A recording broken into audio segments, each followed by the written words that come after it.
Yeah sure. இல்லை இல்லை இல்லை இல்லை கிளம்பிட்டோம், இப்போ வந்துடும். ம் ஓகே ஃபைன். இல்லை இல்லை ஒரு 10 மினிட்ஸில் வந்துடுவேன். ஆமாவங்க ஷூர் கண்டிப்பா. ஃபைன். யா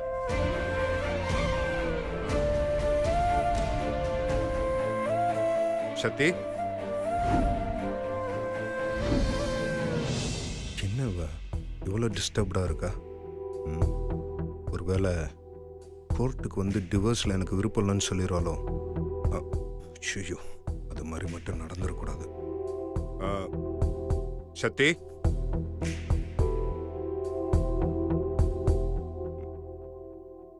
சக்தி. சொல்லுங்க மாமா. என்ன ஏதோ பலமா யோசிச்சுட்டு இருக்க? இல்ல மாமா, அதெல்லாம் ஒண்ணு இல்ல. சரி, நான் உன்கிட்ட ஒரு விஷயம் கேட்டா உண்மையை சொல்லுவியா?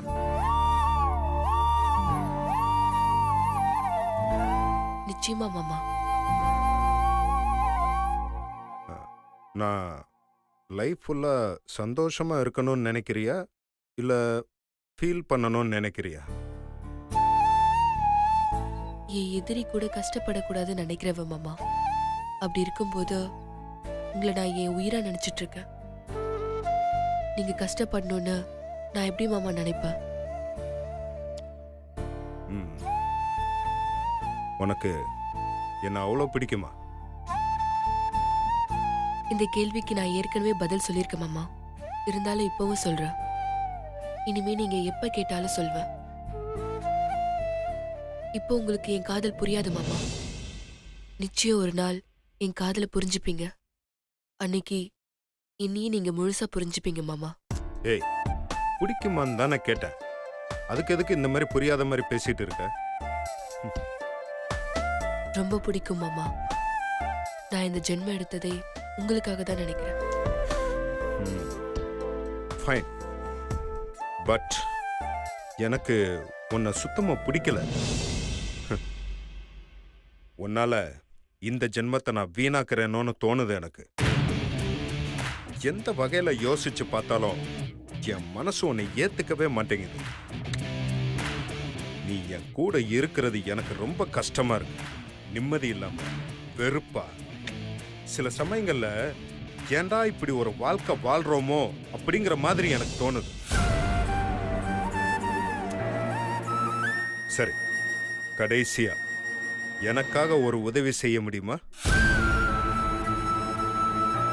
சொல்லுங்க மாமா. கோர்ட்ல வந்து விருப்பம் இல்லைன்னு சொல்லிடாத. வக்கீல் எப்படி சொன்னாரோ அப்படியே சொல்லு, சரியா? சரிங்க மாமா. நீ மாத்தி சொன்னா என் ஃபியூச்சரே காலி ஆயிடும். கவலைப்படாதீங்க மாமா. கோர்ட்ல நீங்க ஆசைப்பட்ட மாதிரியும் வக்கீல் சொன்ன மாதிரியும் சொல்லிடுறேன்.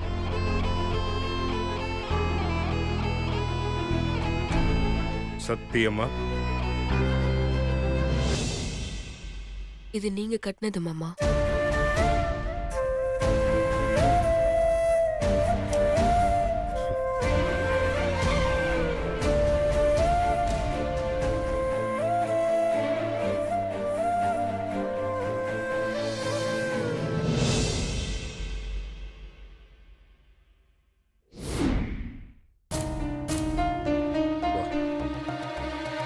சார் வாங்க சார், உங்களுக்காக தான் வெயிட் பண்ணிக்கிட்டு இருக்கேன்.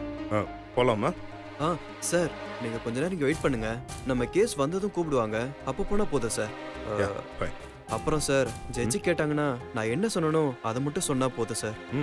சரி. அப்புறம் சார் ரூல்ஸ் எல்லாம் எதுவும் பேசிட வேண்டாம். வெங்கட், இல்ல சார், உங்களோட ஃபேவருக்காக தான் சொல்றேன். It's okay, fine.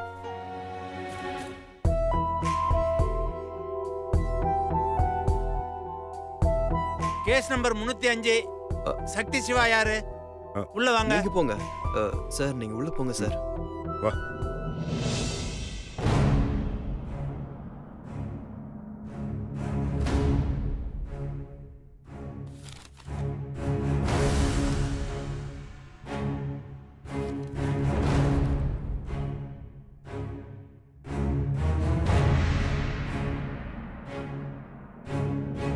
கல்யாணம் ஆகி 2 மாசம் தான் ஆகுது.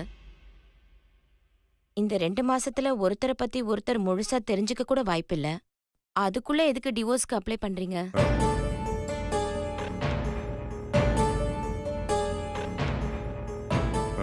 மேடம், அது எங்களோட பர்சனல். எங்கள் 2 பேத்துக்குமே பிடிக்கல. அதனால தான் டிவோர்ஸ்க்கு அப்ளை பண்ணுறோம். That's it. மிஸ்டர், உங்க பர்சனல்லாம் அது உங்க வீட்ல இருக்கும்போது, இது கோர்ட். இங்க வந்துட்டீங்கன்னா நாங்க கேக்குற கேள்விக்கெல்லாம் நீங்க பதில் சொல்லி தான் ஆகணும். உங்க இஷ்டப்படிலாம் டிவோர்ஸ் தர முடியாது. அது மட்டும் இல்ல, அது சட்டமும் இல்ல. சாலிட் ரீசன் வேணும். டிவோர்ஸ் கொடுக்கறதுக்கு சில ரூல்ஸ் அண்ட் ரெகுலேஷன்லாம் இருக்கு. அதை ஃபாலோ பண்ணி தான் இந்த டிவோர்ஸ் பேப்பர்ல நாங்களே சைன் பண்ண முடியும். புரியுதுங்களா? Sorry madam. பரவாயில்ல, சொல்லுங்க. கல்யாணமாகி 2 மாசம் தான் ஆயிருக்கு. அதுக்குள்ள எதுக்கு டிவோர்ஸ்க்கு அப்ளை பண்ணிருக்கீங்க? அது எங்கள் 2 பேத்துக்குள்ள கருத்து வேறுபாடுகள் நிறைய இருக்கு. எந்த விஷயமே எங்களுக்குள்ள ஒத்து போக மாட்டேங்குது. அதான் கஷ்டப்பட்டு வாழ்றதை விட பிரிஞ்சிடலான்னு முடிவு பண்ணிட்டோம். நீங்க என்ன சொல்றீங்க?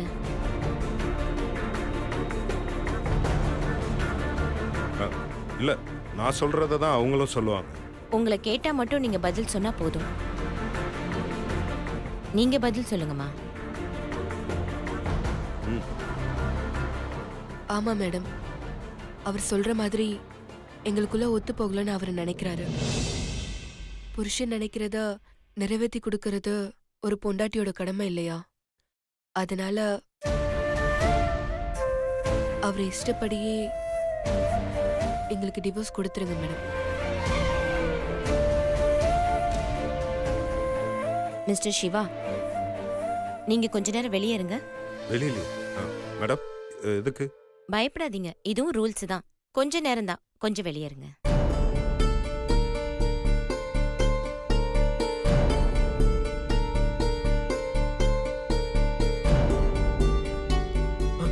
சார் என்ன சொன்னாங்க? இல்லை, கொஞ்சம் வெளியில வெயிட் பண்ண சொன்னாங்க. சார் நீங்க இது டென்ஷன் ஆகாதீங்க சார். நீங்க கூலா இருங்க, எல்லாத்தையும் நான் பாத்துக்கிறேன் சார். மிஸ்டர் சக்தி, இப்ப சொல்லுங்க, இந்த டிவோர்ஸ்ல உங்களுக்கு விருப்பம் இருக்கா இல்லையா? மேடம், பொதுவாவே பெண்கள் விருப்பப்படுற எந்த ஒரு விஷயமும் நடக்கறதில்ல. சில நேரங்கள்ல நம்ம என்னதான் முயற்சி பண்ணாலும் விதி நம்ம கணக்கை எழுதிடும். அதை மீறி நம்மளால எதுவுமே செய்ய முடியாது. அந்த விதியை மதியால வெல்ல அது கூடவே பயணிச்சாகணும். முதல் கோணல் முற்றிலும் கோணல் சொல்வாங்க. அந்த மாதிரி அவருக்கு என்ன பிடிக்கலன்ற எண்ணம் அவர் மனசுல ஆழமா பதிஞ்சிருச்சு. அதை மாத்துறது அவ்வளோ ஈஸி இல்லை மேடம். பல நல்ல விஷயங்கள் செஞ்சாலும் சின்னதா நம்ம செய்யற ஒரு தப்பு அது எல்லா நல்ல விஷயத்தையும் முறியடிச்சுட்டு முன்னாடி போய் நிற்கும். அது நம்ம மனசுல ஆறாத வடுவா இருக்கும். நல்லது நாம நினைச்சு செய்யற விஷயங்கள் கூட நமக்கு நேரம் சரியில்லைன்னா கெட்டதா தெரியும். அங்க நம்ம போராடுறது புத்திசாலித்தனம் இல்ல. அது போக்குல விட்டுட்டு போக போக புரிய வைக்கணும் மேடம். அப்போ உங்களுக்கு சிவாவை பிடிக்கும், அவருக்கு தான் உங்களை பிடிக்காதா? அப்படி இல்ல மேடம். அவரை எனக்கும் முன்னாடி சுத்தமா பிடிக்காது. ஆனா இப்போ அவர் எனக்கு ரொம்ப பிடிக்கும். புரியலையே. மேடம், எனக்கு அவரை பிடிக்காது, அவருக்கும் என்ன சுத்தமா பிடிக்காது. இப்படி இருந்த எங்க வாழ்க்கையில எங்க அக்காவும் அவரோட தம்பியும் லவ் பண்ண ஆரம்பிச்சாங்க. அவங்க காதல ஒண்ணு சேர்க்கறதுக்கு பிடிக்காத நாங்க 2 பேரும் ஒண்ணு சேர்ந்தோம். ஆனா இதுதான் வாழ்க்கைன்னு நான் விரும்பி வாழ ஆரம்பிச்சிட்டேன். ஆனா அவரு இன்னும் பழச மறக்காம என்னை வெறுத்துக்கிட்டே தான் இருக்காரு. அப்போ எதுக்காக நீங்க டிவோர்ஸ் பேப்பர்ல கையெழுத்து போட்டீங்க? நீங்க விருப்பம் இல்லைன்னு சொல்லியிருந்தா இப்படி கோர்ட் வரைக்கும் வர வேண்டியதே இல்லையே. இல்ல மேடம், பிடிக்கலன்னு சொல்லும்போது என்னதான் நம்ம வற்புறுத்தி வாழ்க்கையை ஒட்ட வச்சாலும் அது நிலைக்காது மேடம். என்ன பிடிக்கலன்னு சொன்ன வாயால நான் இல்லாம வாழ மாட்டேன்னு சொல்லணும். நான் சொல்ல வைப்பேன். இந்த 2 மாசத்துல மாறாதவரு எப்படி இந்த 1 வருஷத்துல மாறிடுவாருன்னு நினைக்கிறீங்க? அந்த கடவுள் நாங்க பிரியறதுக்காக எங்க 2 பேரையும் சேர்த்து வச்சிருக்க மாட்டாரு. பிடிக்காத நாங்க சேர்ந்திருக்கோம்னா நிச்சயமா அதுக்கு ஒரு காரணம் இருக்கும். இந்த 1 வருஷத்துல அவரை நான் கண்டிப்பா மாத்துவேன். எனக்கு அந்த நம்பிக்கை இருக்கு. என்ன பொறுத்த வரைக்கும் உன்னோட கேஸ் எனக்கு ரொம்ப புதுசா இருக்குமா. இது வரைக்கும் நான் பார்க்காத கேஸ். இவ்ளோ ஒரு போல்டான பொண்ண இன்னைக்கு தான் நான் பார்க்கறேன். சில பொண்ணுங்க தைரியமா பேசி பார்த்திருக்கேன். ஆனா அவங்கலாம் டிவோர்ஸ்க்காக மட்டும்தான் பேசியிருக்காங்க. ஆனா இன்னைக்கு தான் டிவோர்ஸ்க்காக வந்துட்டு தான் வாழ்க்கைய தக்க வச்சுக்குவேன்னு தைரியமா பேசுற பொண்ண தடவையா இப்பதான் பாக்குறேன். உங்கள மாதிரி ஒரு பொண்டாட்டி கிடைக்க அந்த சிவா ரொம்ப கொடுத்து வச்சிருக்கணும்.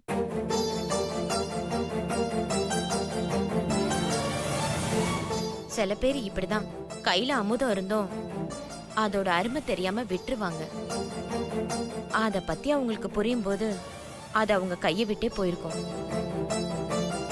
இதோ பாருங்க சக்தி, நீங்க தைரியத்தோட வாழ்க்கையை எதிர்கொள்றீங்க. உங்க எண்ணம் ஈடேற என்னோட வாழ்த்துக்கள். All the best Sakthi. Thanks madam. Siva யாருங்க? சார் தான். உள்ள வாங்க, கூப்பிடுறாங்க. வரேன். மிஸ்டர் சிவா உட்காருங்க. தேங்க்யூ. சிவா, சொல்லுங்க. இப்படி ஒரு மனைவி கிடைக்க நீங்க ரொம்ப கொடுத்து வச்சிருக்கணும். என் லைஃப்ல இப்படி ஒரு பொண்ணை நான் பார்த்ததே இல்ல. நல்லா யோசிச்சுக்குங்க. ஒரு தடவை இழந்துட்டீங்கன்னா திரும்ப நினைச்சாலும் கிடைக்காது.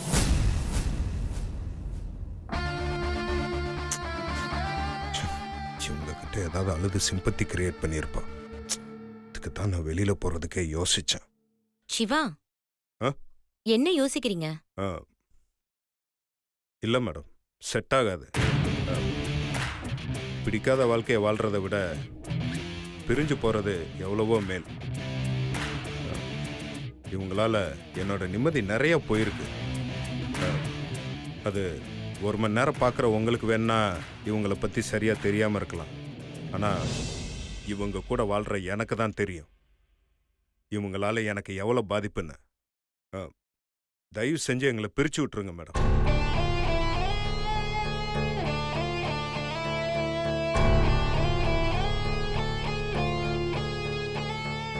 ஓகே, உங்க விருப்பம். நான் சைன் பண்ணிடுறேன். கல்யாணமாகி 2 மாசம் தான் ஆகிறதுனால இந்த வருஷத்துக்குள்ள 2 or 3 டைம்ஸ் நீங்க கவுன்சிலிங் வர வேண்டியது இருக்கும். அதை அட்டென்ட் பண்ணுங்க. அதுக்கப்புறமும் பிடிக்கலனா இந்த இயர் எண்டில் டிவோர்ஸ் சைன் ஆயிடும். அப்புறம் நீங்க 2 பேரும் மியூச்சுவலா பிரிஞ்சிருவீங்க. Okay? Okay madam, thank you very much.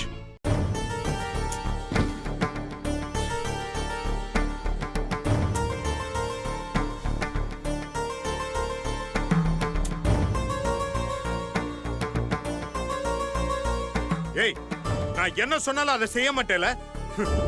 இவன் என்ன சொல்றது, நம்ம என்ன செய்யறதுங்கிற திமிரு. செய்யறதெல்லாம் செஞ்சுட்டு அப்படியே கூலா நிக்கிற.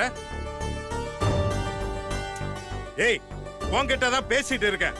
ஏதோ எதையோ பார்த்து கொலைச்சா நமக்கு என்னங்கிற மாதிரி நிக்கிற. மாமா, இப்ப எதுக்கு மாமா தேவையில்லாம கத்துறீங்க? ஏய், நான் பேசுறது உனக்கு கத்துற மாதிரி இருக்கா? இது தாண்டி இந்த திமிரு தான் உன்னை எனக்கு சுத்தமா பிடிக்காம போனதுக்கான காரணமே. மாமா, நான் என்ன மாமா திமிரா பேசினா? எதுக்கு சத்தம் போடுறீங்கன்னு கேட்டேன். இதுல என்ன மாமா திமிரு இருக்கு? இப்ப மாடுலேஷனை மாத்தி கரெக்டா பேசு. இதே வார்த்தைய கொஞ்ச நேரத்துக்கு முன்னாடி எப்படி கேட்டேன்? என்ன மாமா நீங்க? நான் என்ன சொன்னாலும் குதர்க்கமா பேசினா நான் என்ன பண்றது? இப்ப என்ன என்னதான் பண்ண சொல்றீங்க? ஆமா, அப்படியே நீ சொல்றத செஞ்சிட்டாலும் நான் என்ன மாமா செய்யலாம்? ஏய், கோர்ட்ல நான் என்ன சொல்ல சொன்னேன், நீ வந்து என்ன சொன்ன? மாத்தி பேசாதான்னு எத்தனை தடவை சொல்லி கூட்டிட்டு போன. இதுல தாலியை காட்டிட்டு சத்தியம் வேற. உனக்கெல்லாம் சத்தியங்கிறது சக்கரை பொங்கல் சாப்பிடுற மாதிரி தானே. உன்ன போய் நம்பினேன் பாரு, என்ன சொல்லணும்? ஏ மாமா, நான் அங்க வந்து அப்படி என்ன மாமா மாத்தி பேசினா? நீங்க என்ன சொன்னீங்களோ நான் அதை மட்டும் தான் மாமா பேசினேன். நீ அப்படி பேசியிருந்தா என்ன எதுக்கு அவங்க வெளியில போக சொன்னாங்க? அது ஏதாவது ரூல்ஸ் ஏதாவது இருக்கலாம் மாமா. இல்ல என்கிட்ட தனியா பேசணும்னு நினைச்சு சொல்லிருக்கலாம். சரி, நான் உள்ள வந்த உடனே சத்தி ரொம்ப நல்ல பொண்ணு, உங்க மனைவி மாதிரி ஒரு பொண்ணு இந்த உலகத்திலே கிடையாது, அவங்கள மிஸ் பண்ணிடாதீங்கன்னு எனக்கு அட்வைஸ் பண்றாங்க. உன் வாய்ஜாலத்தால நீ அவங்களையே மயக்கி இருக்க, அப்படித்தானே? ஐயோ மாமா, நீங்க எல்லாத்தையும் தப்பு தப்பா புரிஞ்சுக்கிட்டா நான் என்ன பண்றது? அம்மா தாயே, நான் ஒன்ன தப்பா புரிஞ்சுக்கல. அந்த ஜட்ஜு தான் உன்னை மாதிரி ஒரு பொண்ணே இல்லைன்னு தப்பா புரிஞ்சுட்டு இருக்காங்க. இல்ல இல்ல, அவங்க கரெக்டா தான் சொல்லி இருக்காங்க. அவங்க சொன்ன மாடுலேஷன் தான் தப்பு. உன்ன மாதிரி ஒரு பொண்ணு இந்த உலகத்திலே இல்ல. இப்படி சொல்லி இருக்கணும். நான் அப்படி என்ன மாமா தப்பு பண்ண? என்ன பண்ணல? ஆ? உன்னால என் நிம்மதி போச்சு, சந்தோஷம் போச்சு, சுதந்திரம் போச்சு, மொத்தத்துல என் லைஃபே போச்சுடி. ஏன் மாமா என்னமோ நான் மட்டும் இங்க சந்தோஷமா இருக்கிற மாதிரி சொல்றீங்க? உங்களை கல்யாணம் பண்ணிக்கிட்டு நான் மட்டும் என்ன மாமா சந்தோஷமா வாழ்ந்துட்டேன்? ஏன்? குப்பை மாதிரி ஒரு வீட்டுல இருந்துட்டு இருந்த, இன்னைக்கு பங்களால இருக்க. எவ்வளவு தூரம் போனாலும் நடந்தோ இல்லைன்னா அந்த ஓட்ட டியூ சிட்டில தான் போவேன். ஆனா இன்னைக்கு எதுக்கு எடுத்தாலும் காரு. உனக்கு நான் டிரைவரு, பிக்கப், டிராப். உங்க அம்மா சமைச்ச சாப்பாடை தவிர வேற ஏதாவது சாப்பிட்டிருக்கியா நீ? ஆ? இன்னைக்கு நினைச்சதெல்லாம் வாங்கி அனுபவிக்கிற. இது பத்தாதாடி உனக்கு? ஆ? மாமா குப்பை வீட்ல இருந்தாலும் ஓட்ட வண்டியை ஓட்டினாலும் நினைச்சதை சாப்பிட முடியலனாலும் இத பத்திலாம் கவலைப்படாத அளவுக்கு எங்க வீட்ல அன்பு நிறைய இருந்துச்சு மாமா. ஆனா இங்க எல்லாமே கிடைக்குது, அன்பு தவிர. இது கடிவாளம் கட்டின குதிரை, பந்தயத்துல ஓடுற வாழ்க்கை. எதையுமே ரசிக்க முடியாம, அனுபவிக்க முடியாம, ஆசைகளை உள்ளுக்குள்ளேயே வச்சுக்கிட்டு, அழுகிய உள்ள அடக்கிட்டு, விருப்பங்களை வெளியில சொல்லவும் முடியாம, உள்ள வச்சுக்கவும் முடியாம நரக வாழ்க்கை மாமா இது. உன்னை யார் அப்படி ஒரு நரக வாழ்க்கை வாழ சொன்னா? இப்பவே இங்க இருந்து கிளம்பி போயிடு. உன்னை எல்லாம் யார் இங்க பிடிச்சு வச்சு தடுத்தா? இதோ நீங்க கட்டின இந்த தாலி தான் மாமா. ஏய், இந்த சென்டிமெண்ட் எல்லாம் என்கிட்ட இப்ப பேசாத. இப்பதான் தாலி கழட்டி வைக்கிறதெல்லாம் ஃபேஷன் ஆயிடுச்சு. மாமா ஒரு பொண்ணு தாலியை கழட்டுறானா அது அவ எவ்வளவு வலியோடு செஞ்சிருப்பான்னு அவளுக்கு மட்டும்தான் மாமா தெரியும். அதுக்கு அவளுடைய சூழ்நிலை கூட காரணமா இருக்கலாம். ஆனா எந்த பொண்ணும் தாலியை விரும்பி கழட்டுறதில்ல மாமா. ரொம்ப சூப்பர். அப்ப உனக்கு ஒரு சூழ்நிலை அப்படி இருக்குன்னு நினைச்சு தாலியை கழட்டி வச்சுட்டு போயிட்டே இரு. கோர்ட் முடிவுக்காக ஒரு வருஷம் காத்திருக்கணுங்கிற அவசியமே இல்ல. மாமா இந்த தாலி என் கழுத்தை விட்டு இறங்கணும்னா அது நான் செத்தாதான் மாமா நடக்கும். அப்ப செத்து போடி.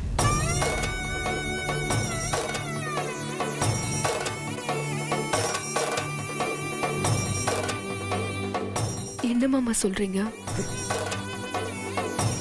செத்து தொலைங்கிற. அப்பவாது என் வாழ்க்கையில நிம்மதி கிடைக்கட்டும். அப்போ நான் செத்தா உங்களுக்கு சந்தோஷமா மாமா? நான் இல்லன்னு நீங்க வருத்தப்பட மாட்டீங்களா? நீ இருந்தாதான் நான் வருத்தமே படுவேன். நீ என்னைக்கு செத்து போறியோ அன்னைக்குதான் எனக்கு உண்மையான தீபாவளி. மாமா உங்களுக்கு என்ன பிடிக்காதுன்னு எனக்கு தெரியும் மாமா. ஆனா இந்த அளவுக்கு பிடிக்காதுன்னு தெரியாம போச்சு மாமா. அதான் இப்ப தெரிஞ்சிருச்சுல, என்ன பண்ண போறேன்? புருஷன் ஆசைப்பட்டத நிறைவேற்றி வைக்கிறது தான் மாமா ஒரு பொண்டாட்டியோட கடமை. அதுக்கு நீங்க ஆசைப்பட்ட மாதிரி இப்பவே இந்த வீட்டை விட்டு மட்டும் இல்ல மாமா, இந்த உலகத்தை விட்டே போறேன். ஏய், என்ன பூச்சாண்டி காட்டுறியா? ஏன் மாமா நீங்க என்ன குழந்தையா பூச்சாண்டி காட்டுறதுக்கு? நான் உண்மையதான் மாமா சொல்றேன். போ, போய் தொலை. இன்னைக்கோட என் கஷ்டகாலம் எல்லாம் முடிஞ்சதுன்னு சொல்லி நிம்மதியா இருப்பேன். நிஜமாவே போயிடுவா மாமா? அதான் போய் தொலைன்னு சொல்றல. போ.